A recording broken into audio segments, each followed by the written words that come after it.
Hey, welcome again to Taking It Down the TV podcast from the Alabama Take. On this week's episode, we have more than a few shows in the non-spoiler section, which begins each week. And then for spoilers in the back half, we're going to be talking about the 6th and 7th episodes of Apple TV's Widow's Bay. If you'll allow me, let me welcome in Adam and Donovan to the podcast. Alabama Take projection.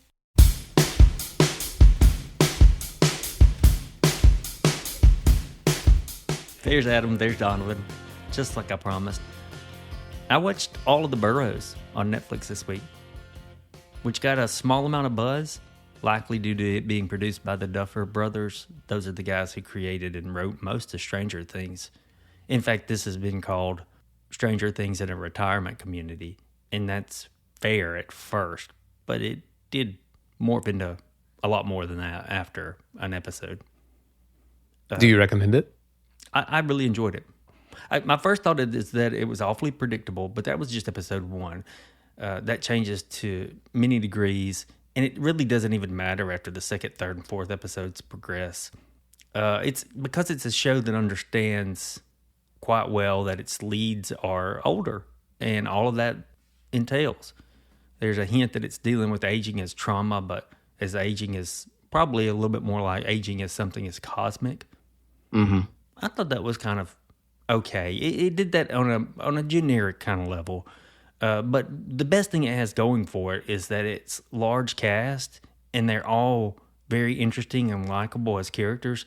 Dennis O'Hare, he is a classic that guy. You don't recognize the name, but he steals every scene he's in. All of these actors are really good. They're all that guy and that lady type of actors. Alfred Molina, Alfred Woodard, Dennis O'Hare I mentioned, Clarke Peters and Bill Pullman. That's the main cast. I'm sorry, Gina Davis is also in this cast. And it's actually funny at times. And if you watch it, you'll have a favorite character. It's one of those kinds of shows. Blaine, Alfred Molina is not just that guy. He was Dr. Octopus in Spider-Man 2. And a very good role for him. He's not that guy, but he's also the lead probably. Right. I love Clarke Peters. Do you really? I do. Say more. I didn't think anybody would really catch his name. You're talking about of HBO fame. Yeah. And The Wire, and he was, I think you can make the argument that he's as much of a lead as there is in Treme. Right, which I didn't watch. You did. And I love Treme. I think it's great. Well, he's fantastic in this. Very funny. And that's interesting that it's an aging thing because, Treme has been out long enough now, but I won't say too much, but it is a guy who is, Katrina comes at a time when if he were a younger man, he would have been physically able to respond in a different way than he is at that point in life. And that kind of plays out over the seasons. No, I just think anytime he pops up in something like he's in episode 1 of True Detective season 1, he plays the pastor of the church that they go to check in on. Okay. And I thought, well, one, I can't, if he is somehow tied to any nefarious deeds, I can't handle it because I like him so much. But that's also a great, almost like HBO insider joke. We got him, and now you guys think that this character is more important than it actually ended up being. He's amazing when he's on screen, but you're like, how could you not use Clarke Peters more than you did? But it's kind of especially at that time, a good fake out. Anyway, sorry, I've digressed here. No, I encourage that because I was flabbergasted that you recognized him by his name, his actual name. Yeah, that he gets ample screen time here, and he's great. On the flip side of that, I also dove into the new season of the AMC Plus series, The Terror. The first 2 seasons were on AMC. This one's only on AMC Plus, and I kind of see why. It's subtitled Devil in Silver. It's based off a novel of the same name by Victor LaValle. The second Victor LaValle TV series we've looked at here. That's right. The man's having a moment, I suppose. Yeah, he did the novel that The Changeling is based on from Apple TV. Devil in Silver, though, has a good cast, too. It stars Dan Stevens, Stephen Root, Marin Ireland, Judith Light, Asif Manvi, let me get the pronunciation right. But I'm kind of convinced Dan Stevens is not a good actor. Is that fair? Based on this, or just Based on this and Legion and a couple other things I've seen him in. I just don't think he's convincing. I liked him in Legion. Yeah, I know you did. I liked him a lot. Yeah. Are you just seeking out more ways to have Stephen Root on your television week to week right now? Stephen Root. He is a joy to watch. Isn't he? But speaking of Devil in Silver, the first episode had some trite moments, but it was interesting enough. And the 4 episodes that are all streaming, they're mostly interesting, but they're just not as good as that first season, which was a spectacle of a show. I love the first season. Yeah, it was really good. That's some dude's TV. Probably. Yeah. A certain kind of dude. And I'm not saying that, Natalie really enjoyed it as well, but in the same way that, like, if you ask a certain part of the population about Master and Commander, they kind of like, they physically light up, you know? But, are we going to talk about Master and Commander? Exactly. Donovan represents that population. I'm sorry. It's so good. It should have been 10 movies. My final check-in, just for listeners to know, what's on, if it's for them or not. It's Maximum Pleasure Guaranteed, Tatiana Maslany and Jake Johnson on Apple TV. In our text messages, we've tossed some possible interest around for this one. It's aired 3 or 4 episodes. It's Tatiana Maslany and Jake Johnson are a divorced couple, and she's privy to a crime. That's the first 5 minutes. It's tense. It's interesting. It's well acted. I'll say that it's so well acted by Maslany that I think I have some things figured out. And I'm not a viewer who tries to guess what's coming next. I'm usually too busy digesting what's in a particular frame or scene at the moment and try to soak that in. But here, Maslany's so good that I think I'm certain I know something that is to be revealed. I don't know, though. I haven't seen headlines. I haven't seen any kind of writing that would hint that I'm on the right path. But that doesn't hinder watching it. I think a lot of people get a lot of enjoyment out of this specific type of character as a divorced mom who's doing some smart and not so smart things on occasion. It's pretty fun so far. 35 minutes each episode. I'm always a fan of, I lean toward the shorter episodes. I'm going to watch this one. And I think my wife is also a big fan of Tatiana Maslany, so that it's almost enough. We're grown up, so we only have so much time, right? But it's almost enough to watch something sight unseen because she's so good in everything I've ever seen her in. Yeah, she's really good here. I believe it. She's enjoyable. You guys want to touch on Hacks from HBO in non-spoilers at all? Do you like to laugh?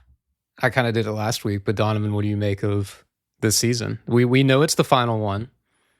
I don't think I have anything for spoilers, really. I do think that they have done something really good and really interesting by taking the arc of the two leads' relationship to the place where it should have been going instead of janking it around just for drama.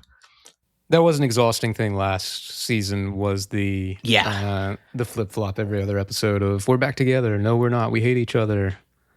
Was it a dip in season 3 then? I know, because the overall arc was still compelling enough, but it did start to feel tedious to me. That's just me, though. That's what I liked is that they were like, we've already done this, and they have the audience is respected enough to be like, hey, the journey these two have been on together. The way that they've grown or not grown together. There's also a Arrested Development level magician joke in this series, which it's very good. All I could say after seeing that scene was, where does the lighter fluid come from? I find it hard sometimes to figure out if I'm supposed to be frustrated with a character due to some bad decision making or lack of growth. That's just maybe some bad writing, or they didn't have anything else to do with them at that episode. I've had a genuinely, well, not big, but like a debate with a friend over whether the penultimate season of The Americans is bad or not. And I contend it is not bad. I think it's good. You are supposed to feel frustrated with the characters. But that, it's like if you do it too well, then you're just like, I'm just sitting here being frustrated. I don't like this. This is bad. I don't know if you remember this years ago, Donovan, when you and I first started hanging out. One of my gripes was that Don Draper kept sleeping with a woman. I was like, he constantly sleeps with a woman. When's he ever going to learn? And you're like, that's the point. And I said, oh. and now you're my podcast hero. That should be Adam. Since we're enjoying it, we'll continue now with the series Widow's Bay on Apple TV, which stars Matthew Rhys as the mayor of a New England island town where, gosh darn it, he wants more tourists. Can we just get a few more tourists? This week, Apple released 2 episodes of the show. Made sense to do so. I think I'll say a little more in spoilers. I won't say why. Adam did start the show, so I'm really eager to hear what he has thought of these first. I guess we're in episode 7 now, aren't we? Yes. I started the show either last Sunday or Monday and caught up in a matter of days. And this was That was a good sign.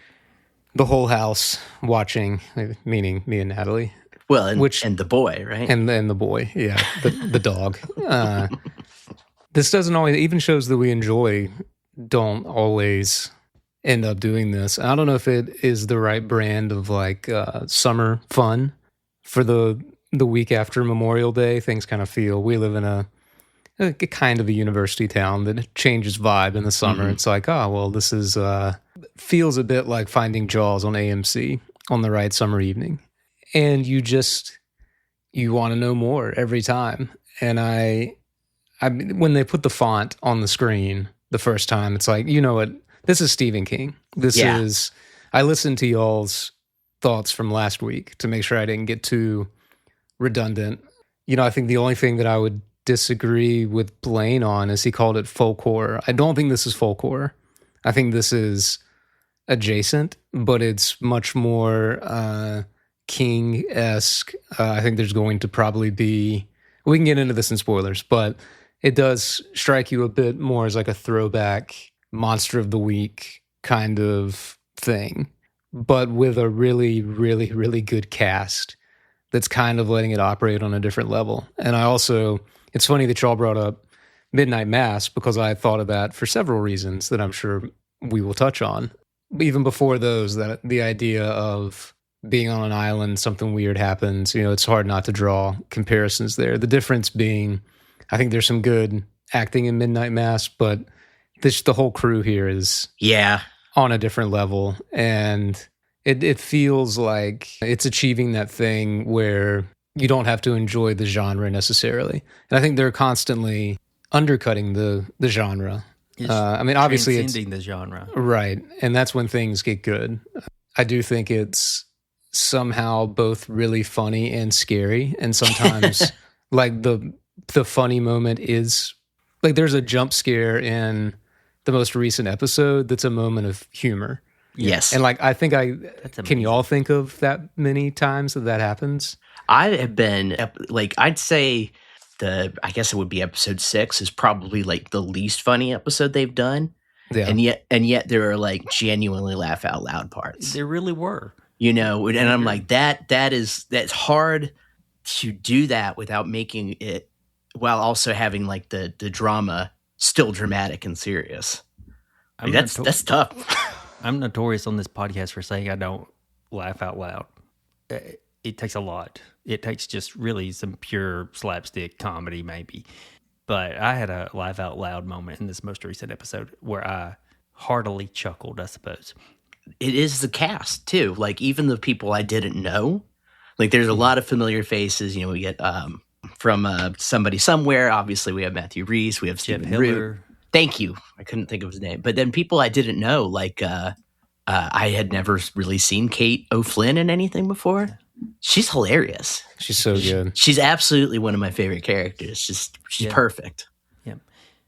How much does it pain Apple that they can't use their iPhones to talk to one another? I love that. Isn't it great that they're based off the landline? Yeah. I was about to say something about the world building happening here that I don't suppose is spoiler. To say a lot of the time you go to an island by episode 3 or say minute 25 in a film, you kind of know all the players.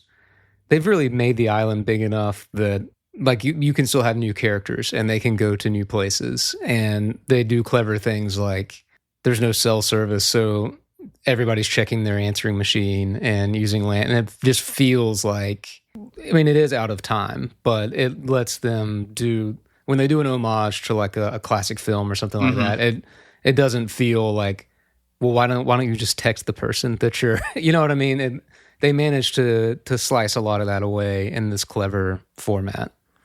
Does it surprise any of you that the showrunner, Katie Dippold, worked on Parks and Rec?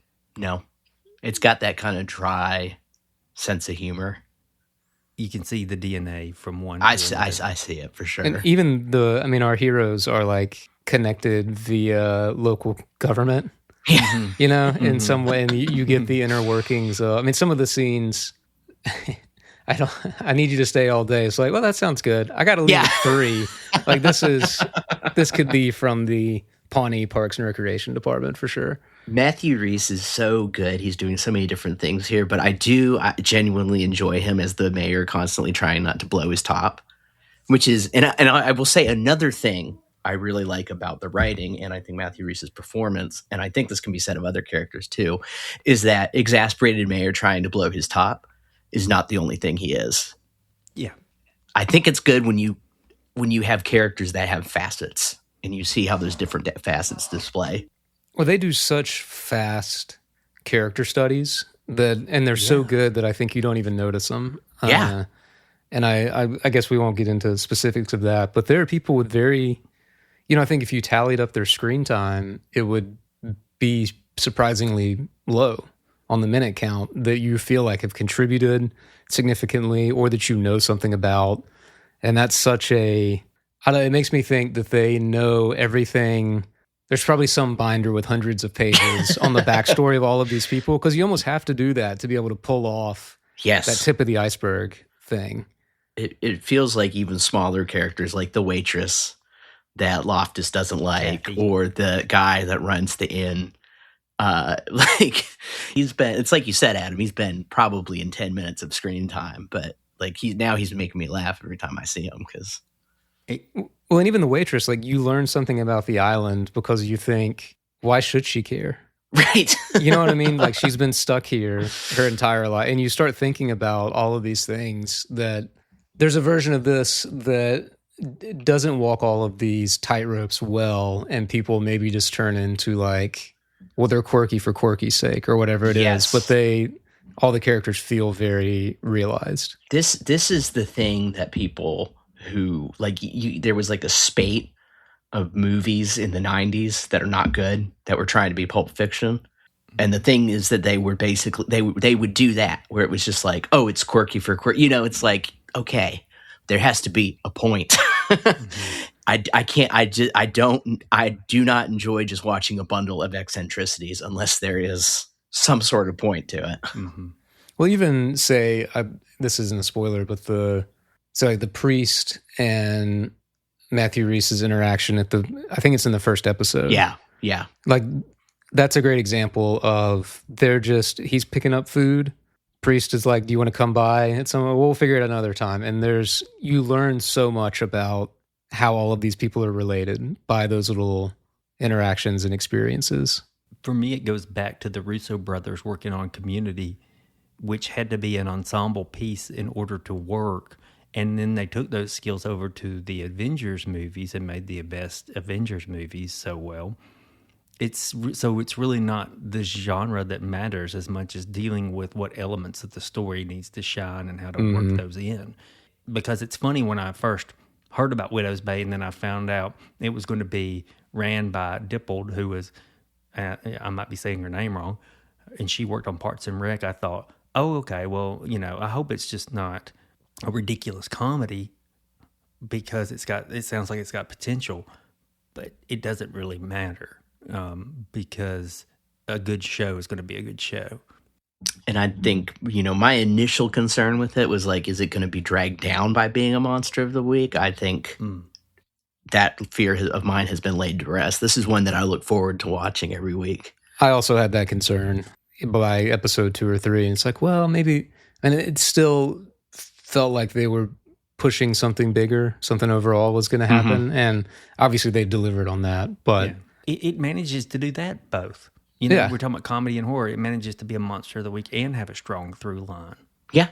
You know, and I do think, having watched more of it, the monster of the week thing has been, there's a little bit for me as the viewer of like having your cake and eating it too, where it's like we can have the through line, but we can also do a fun one-off, you know, like the fun one-off thing that centers an episode. And I'm like, okay, I enjoy this. It adds to my sense of fun watching it. Thoroughly agree. Let's take a break here, and on the back half, we'll talk about much more.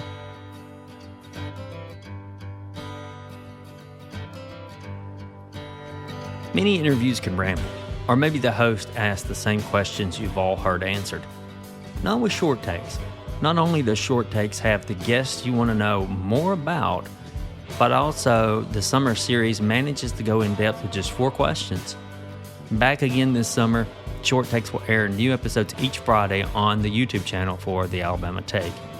Click the link in the show notes to subscribe to the YouTube channel, and you'll know exactly when each episode of Short Takes premieres. Yeah, we're going to pick back up with Widow's Bay as the only thing in spoilers this week, but it's plenty. They give us 2 episodes this week. Adam's still relatively new to the series. Did you guys know if you Google Widow's Bay, it'll give, you know, did you mean question? We'll say, did you mean the next Martha's Vineyard and definitely not cursed? Does it actually do that? Yeah. I saw that That's on Reddit. funny. I didn't know if it was like that's very good. It is good. So 2 episodes this week, and the first is What We Saw Coming. It's almost solely a flashback to 1702, where Sarah Westcott becomes Sarah Warren, the wife to Lord Protector of the island, Richard Warren. From the cold open last week, he was the man struggling to find food in the snow, eats the mushrooms. That's what we thought. Any thoughts on this being a flashback episode? For me, it was a great way to break up some of the action in present day. This is where I paused and yelled at the screen, because I don't know a lot about this, but I know a passing amount of. There's a moment when she's walking through the town, and there's a graveyard on her right, and if you look, you can see a rectangular gravestone. You're not seeing that shit till the 1820s. Absolute. Couldn't suspend my disbelief anymore. Just You were out. ridiculous. Is that true, though? Don't they know they're Braves? You were there through They're the sea hag, everything. I mean, that stuff happens. Yeah. I live in New England. It's a documentary. Yeah. At first, I was like, we'll see how this goes, because it does break up. And by the end of it, honestly, when they changed the font Yeah. for the Made it the more colonial style of horror. Yeah. I was like, oh, okay, they know exactly what they're doing. And it probably, I think, as I alluded to earlier, probably like the least funny of all the episodes so far, yet with some like really funny moments too. It's like, that's such a good balance. Yeah. Did you get a sense of the witch in watching it? Oh, like a hint, maybe. Yeah, a dabble. Although the witch is different. Here's where I'll say I didn't get it. The witch is different because Egger's people are cast out from the community. Mm-hmm. And we do still have the community here. So it's more, honestly, there's not the same thing, but even like there's echoes of, Salem witch trials, things like that. Mm-hmm. It does make you want to know more, at least it did me, about the nature of, like, why would you go to this island? Are these people, have they all been cast out? Like, what is the point of the seclusion happening there? And why have they given this power to, you got to know, you can't give power to Hamish Linklater. You know what I mean? Have we learned that? This is, come on, guys. Have they not seen TV? This is Midnight Mass 101. He apparently sold his soul to the devil while in the midst of starvation, helps him to feed the island. Apparently the island needs death in order to keep this bond going, and he claims to do it to keep his children safe, even going to lengths to kill his own wife, as one does. Who do you love more? But it immediately made me think of Tom doing all he can to keep Evan safe in modern day. Sure. I mean, And- they're immediately set up as mirrors, right? Yeah, Right. yeah, for sure. And how much of that is his story going to look like Richard Warren's? I'm not saying Tom killed his wife, but I believe he's going to to face a lot more to protect Evan as the story moves on. By the time we leave these 2 episodes, we have many, many questions about the missing wife. Yes. Mm-hmm. And it definitely seems, I don't think anything necessarily like nefarious is happening, but definitely like with Loftus, but definitely like your natural desire to protect has maybe warped and is harming instead of helping. Mm-hmm. Well, all along, so as someone who watched all of it last week and missed people, I got my answer fairly fast, because I could just watch the next episode. Thinking through like Loftus, is he early on shown to be so dismissive of everything because he knows it's true and it drives him insane that his family is trapped in this cycle, and he's powerless to do anything about it. And I think as time goes on, it's like, well, yeah, that's obviously what's happening here. It's Donovan, I thought you had a great few lines last week talking about the yelling match that he gets in with his son and like how that impacted both of them, that he's not only wanting his son to act right because he's the mayor and the mayor's kid has the microscope on him, but he also just wants to keep him alive. Like there's this existential threat that he can't really talk about out there, which is I'm not a parent, but it does seem like a fairly obviously dramatized version of like, you can't see everything right now. You have a limited view and I'm just trying to keep you safe. Yeah. Which again is a credit to what we've said about the show, that it's not only doing horror comedy, it's like making you think about things like that. I thought, this isn't popping up as much now, but yeah, Matthew Rhys and the performance and the writing was I thought he was great as a guy who like believed everything, could not acknowledge that he believed, right? Like he desperately did not want it to be true. Mm-hmm. And then he was constantly like, but when he like his lizard brain would revert to like, yep, that's the sea hag. Yeah, and how quick he is to absolutely lose his shit. Once confronted with the thing, he's like rolling around on the beach or yelling, please don't go out into the fog or whatever. Yeah. Which does not bode well for the idea that the island itself can feel fear in men, and take advantage of that, as he's told by Wick. I was also thought maybe it's because I've been thinking about America at large and possibly our original sins as we go towards 250 years of existing, but this is getting out there a little bit. Bring it. And I was talking Faulkner with a friend and how Sound and the Fury and Absalom taken together, I think are so much about how you can't run away from the original sin, the compromise that you made, and how they use these two families to show eventually it comes back to bite you and there's this Southern Gothic downfall. And what Faulkner was saying, because he's tying in like Haiti and the Caribbean and the fabric of America. It's like, are they trying to say something about the desperation of going to an inhospitable place and the deals that you make with evil to stay there? I mean, I don't think so. I think this is just me projecting something that was already in my head. Fair. But I was thinking about it this morning, how built into so many, Donovan can speak more on this, I'm sure, like survival of initial waves of pilgrims, explorers, whatever the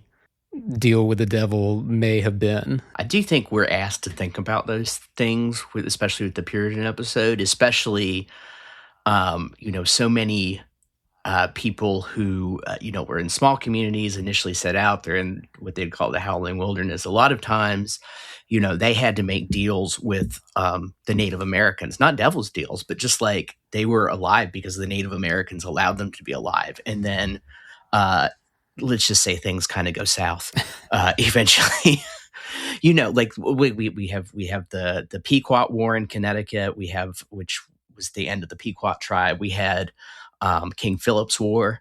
And so I think Adam's got it there, right? Is like those wars brought out things in the Puritans that they were themselves shocked and disturbed by.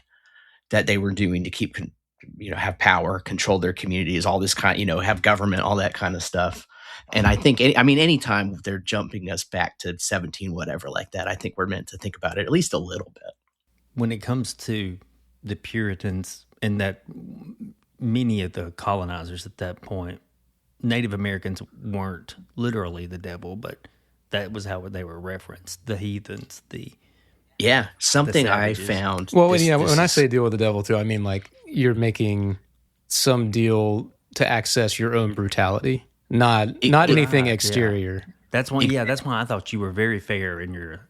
This is a complete side note, but I learned this a couple of years ago, and I'm fascinated. It's the word swamp did not come into the English language until English folks in North America, and the Puritans were completely confused by swamps. They thought they were like dark, horrible places. They were like all the Native Americans live in them. They could not figure them out, and I think we smartly see like that some of that confusion echoed in Widow's Bay here. Yeah, go back to any of that Hawthorne style of text or era of text, and you've got the wilderness is the devil, basically. Yeah, I mean, it will kill you if it rains too much. Your crops fail. If it rains too little, they fail. If it's too cold, people just start dying. All this stuff. That line of, I think they maybe even undersold the idea of he eats the mushrooms because some people were eating corpses and other people were eating dirt. Yeah. That is true horror. It is. It wasn't an episode full of humor, like Donna has pointed out, but having Betty Gilpin as Sarah Warren helps when you need that balance of very good humor and serious tone. There was a bit when, the bit where she comes to like the league that's conspiring to kill her husband, and she's like freaking out. She's like, "Well, go do it. Go get him." Well, that was great. The follow-up to that is that she's laying in the bed and the idiot comes in to stab the husband, and she has to point to which one the husband is. That was so unexpected. And then coupled with like gore, it just worked really well as comic relief. Really, doesn't she even say to the townspeople when she's trying to flee the island, "I don't even know these kids."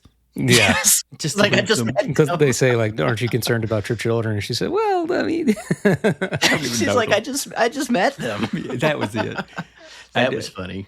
Good job of maintaining this motif of misogyny that the town is known for in its past and creeps into the folklore of the present. Sarah's there because she's getting too old to marry and probably has to settle for Richard or betrothed to Richard because of that, whom she hadn't even met before the episode begins. Yeah, those scenes were so claustrophobic. There's moments in the modern day island where you think, oh, there's a lot of people who live here. They seem to have vibrant social lives, blah, blah, blah. That one where she shows up and it's already less than ideal. And then the first two people that she meets are like, well, the guy driving the buggy seems to be a fan of her future husband, but everybody else, they're kind of like, yeah, good luck. Yeah, they get little wary feel for what he's done, I guess. Did you guys catch when the episode first started? I thought, are they going to have the actors play their ancestors? As you're slowly making your way through the town, because the guy driving the buggy looks so much like the stoner friend that's always driving the teenagers around. I didn't pick up on that. I didn't make that connection. He's got the long hair, the same kind of. I haven't looked to see if it's the same actor or not, but I had a brief moment of like, oh, are they going to do one of these where, Matthew Rhys is going to show up in some costume that Donovan can pick apart with his authentic knowledge. Look, I'm just saying, if you've been asked to leave as many graveyards as I have, you pick up a thing or two about carving styles. And that rectangular carving style came out of Boston, spread through most of the gravestone innovations started kind of in Boston and spread throughout New England. And you're really not going to see it till the 1820s or 30s. So I turned off my TV in disgust. There you have it, folks. Maybe they had an innovator. God damn it, Blaine, they didn't. The second of the 2 episodes this week is the 7th overall. It's titled Seasickness. It was almost a full piece of foreshadowing because the past literally comes back to haunt them with Richard Warren. He was never dead at all. He's buried alive, and he stayed alive for 300 some odd years. That's not bad for a bit of fasting. This was intermittent my ass. This episode was where both Reese, Hamish Linklater, and Kate O'Flynn really shone. Oh yeah. Especially just the constant, like, Kate O'Flynn's character constantly undercutting like this really scary stuff that's going on. And that was the jump scare Adam was talking about in the non-spoilers, right? Hilarious. I thought the funniest one to me, are you talking about like the purse scene? Yes, the purse. Yeah, like she's opening the door and I forgot my purse. That was good, but when they're not sure that he can talk, already Loftus is like, and I thought the way that they did this, and Blaine, you alluded to this, and I think maybe it's what you're going to say, is that releasing these two together makes a lot of sense because flashback episode, great, but if I had been a week-to-week person at that point and not immediately got to check in on our leads, I would have been frustrated. So a little bit, yeah. It makes sense that they did both, but to end with they hit the coffin, what's going to happen, and then to just immediately start, let's not bury the lead here. Yeah. There's the coffin. Well, where's he? Oh, he's upstairs. He's upstairs. Isn't that great? That was so good. You didn't have to plow through that stuff, though it could have been interesting. But but it was hilarious. It was hilarious the way they presented it. Yeah. The jump scare was when Loftus goes up there and he has the notepad, and they're like, he'll only communicate this way. And then when Hamish Linklater finally makes a noise, and Matthew Rhys, the acting is so good. He's so horrified at the noise that happens, and it's so unexpected. But he is trying to hold it together behind. It's great.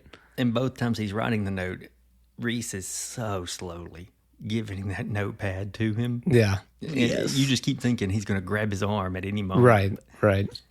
There was, and it wasn't even an essential gag, but the notepad was cracking me up because there's a bit as he's flipping through. Have I done something to offend you? But it's like, are you mad at me? Yeah. Patricia wrote, "Are you mad at me?" within minutes of meeting a ghost figure. I think it's also important. That's good. That is some very Parks and Rec style writing that works perfectly here too. We also got to zoom out and think about a lot has happened in just a few days here. Yes. When she finally sees the sheriff, and he's like, I have to take you in for questioning for leading a bunch of people into the ocean last night. Here she is again. And I was talking about the past coming back to haunt someone. That does feel like something that Evan and Tom are going to have to face together. Their past coming back to haunt them in some way or another. Matthew Rhys has played up the role to this point as being a man who's both frightened and eager to help Evan do whatever it takes. And you got to think that his wife's story is going to play into that, of course. Richard Warren's buried alive. The boogeyman was also buried alive. That's true. I would be interested to see if they tie those together or if those are separate things. Because the boogeyman has been built up by now. I was say if they don't bring that in, it's going to be a massive failure. It almost feels like a final piece of conflict for Tom, Wick, Patricia, and the sheriff.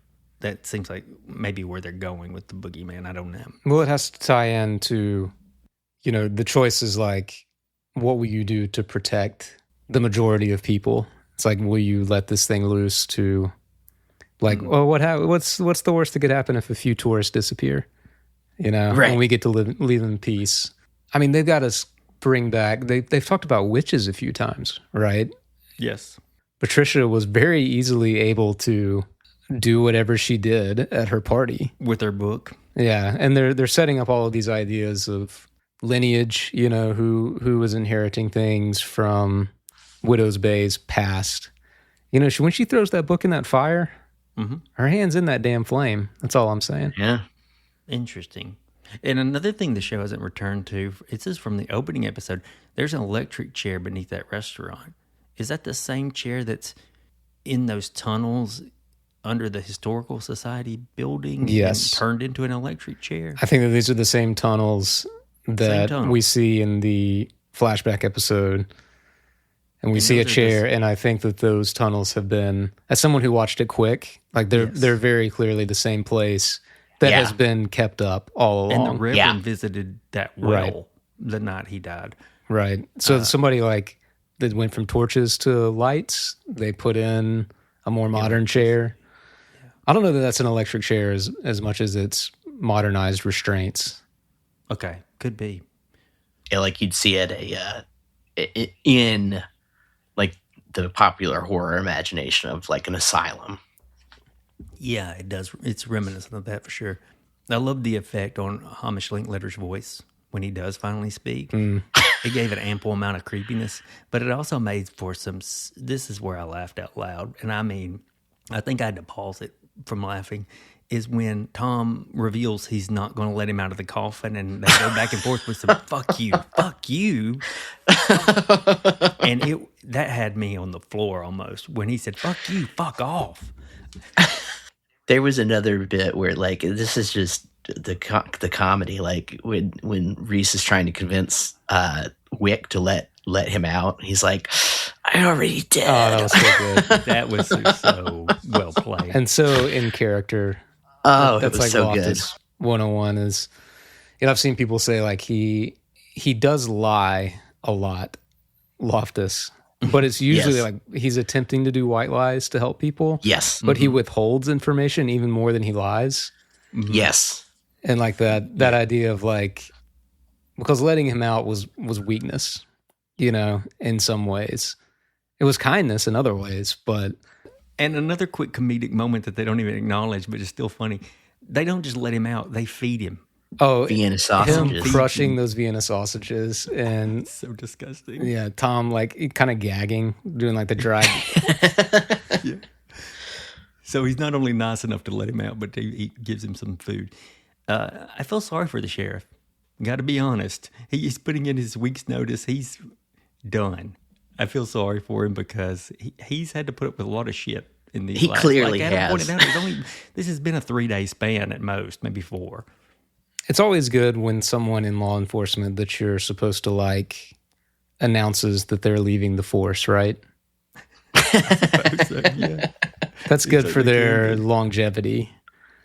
I listened to a podcast that was only talking about Widow's Bay, and one of the hosts has a theory that there's like a lot. I had already arrived at this. There's a lot of time stuff going on, right? Mm-hmm. Like, Yeah. it shows us that there is in the hotel. Yeah. Like episodes 2 and 3 happen simultaneously or happening simultaneously. And then the thing in the hotel where there's like a absence of time almost. Right. Or like long. How long has the owner really been in there? Right. That was creepy. Another creepy but funny scene. Yeah. Yeah. And things like, he's looking at the chart in the first episode and it's like he's 37 or whatever he was supposed to be. But an old man's laying in front of him. He's like, that can't be right. Yeah. And ages come up and something weird going on with time. And this guy had some sort of theory that time is this malleable thing. I think he said time travel, which I don't know if I buy that, but that somehow the sheriff's wife, who we've never seen, will have some relation to Tom's wife, if not be Tom's wife. I find it fascinating we haven't seen her. And are you saying that time is a flat circle? Possibly. Well, I also think if you take that read and you look at how the sheriff interacts with Evan, it becomes fairly paternal. yes. Now, maybe he's just a good guy. I think he's shown that too. But It's probably one of those two. Yeah, you're supposed to take away he's a good guy or that he's paternal or both. Yeah. But why does he show up right at the time when Evan is potentially about to make a fatal mistake and going into that house? Interesting. I don't know that I buy all of that, but I definitely buy that time is doing something weird and they haven't addressed that yet. Same. I agree. And that plays well with what has happened, may happen with Tom's wife too. Do you think Tom's wife is still alive? Yeah, I think so. At this point, yeah. As much as we're not in the speculation business, I do think that. I mean, it kind of forces it, right? At the end of the episode where they zoom in and you realize one child came back. Yeah. Yeah, on the painting. And people have another speculation, might as well throw them all out there, is that Wick doesn't return to the boat with a preserver. They even think that his actions were questionable. I don't know. I think that's kind of the way Wick acted all along. I read him that something weird was going on as I watched it. You did? He was a little too kind to Loftus. That was their saying. Yeah, that was what they said, that he was too harsh and then too kind immediately. I'll tell you who I'm the most suspicious of. Evan's love interest. Yes. Even the nosiest of teens don't dig around in their dates' Yeah. belongings. That came out of nowhere. She has to be a teenage version of the Sea Hag or something. Something like that. Or maybe she's just a bad kid. She's 'Cause just she a is a bad bad kid. kid. I would. But that does feel like she's like a tempting figure, you know. She's a temptress. Like that's what and interestingly, not sexually, but with this like, don't you want to know what your dad's hiding from you? I mean, the brooch has to be somewhere in that house, right? I assume. Yeah, I think so. Tom makes an exerted effort to save Wick, by kicking him. Another example of, funny and serious at the same time. That was fast thinking. He was a genuine hero there. It was great. But I like that it shows something about Tom that we've known all along. It just reinforces it, that he's irritated by the town, but he also wants the best. Maybe selfishly, but he does try to do the best by people. I keep thinking about when he reveals that he ran uncontested. Right. Have y'all discussed this in previous episodes, what that could mean? No. Because if Wick and everybody like him, now the question that's being asked is like, if the spell is technically, or the evil is broken now, does that mean, like, could Wick leave the island? Or is everyone a descendant? Because when you keep the gene pool small, eventually everyone would be a descendant. Mm-hmm. How is that going to play out? Obviously, there's still more episodes to go, but if everyone in the town is kind of like knows these things, knows things like Wick in his teenage years didn't abide by the curfew and they went out and had this horrifying encounter. Like, if everybody in town has some version of that story or connection to it, and they know what the Lord Protector is supposed to do, they're like, I'm not doing that job. Get the guy who wasn't born here to do it. He doesn't know any better. Yeah. Well, I agree. And also the sheriff's duties, he's not from there. Yeah, exactly. He's mentioned that he's not from Widow's Bay, which is basically Martha's Vineyard. Well, I think that's it for us this week. I'm always appreciative of Donovan and Adam's time, and for our listeners for listening. And for Adam and Donovan, I'm Blaine. And if you dig up a dead body, don't feed it. It's just going to get stronger. But if you have to, Viennese sausages, big hit. Love that southern pronunciation there. Have a nice week, everyone.